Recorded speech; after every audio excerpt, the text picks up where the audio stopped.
Sisi ni umri wa miaka 40, lakini ukimtazama yule jini, yani ni jini bado kijana. Yani unamkuta jini ana miaka 2010, bado ukimtazama ni kijana. Sasa wanaishi umri mrefu sana, ndivyo Mwenyezi Mungu alivyowaumba, na wanaishi katika miji yao na wanatembea katika mambo yao.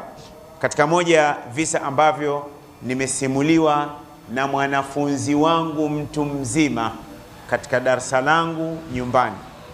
Hivi sasa tulisimama darasa lile tangu wakati wa Rajab, hatukusoma tena mpaka leo, sijafungua darasa, lakini nadhani inshallah khilala hadhihi alayam yumkin naftahu alhalaqa. Siku ya machache huenda tutaanza darsa. Siku moja tulikuwa tunasoma kisa hiki. Katika kusoma hichi kisa, mmoja katika wanafunzi wangu ni mtu mzima, yani kwa hapa msikitini simuoni, lakini huwa anakuja kwenye darasa langu. Simtaji jina, mwenyewe atakapoiona hii video atajijua ni yeye na wanafunzi wangu darasani katika mahadi yangu naita madrasa au mahad Imam Qurtubi rahimahullah. Ana mtoto wa ami yake ni mvuvi. Yule mtoto wa ami yake walikwenda kwenye mambo ya uvuvi pwani. Walipofika kule pwani, wamevua.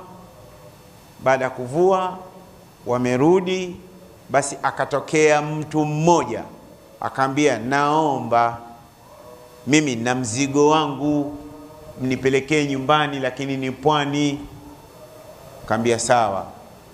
Wakakubaliana pesa. Akaambia pesa hapa sina, nitakwenda kuwapa nyumbani pale pale pwani, ni karibu. Sawa.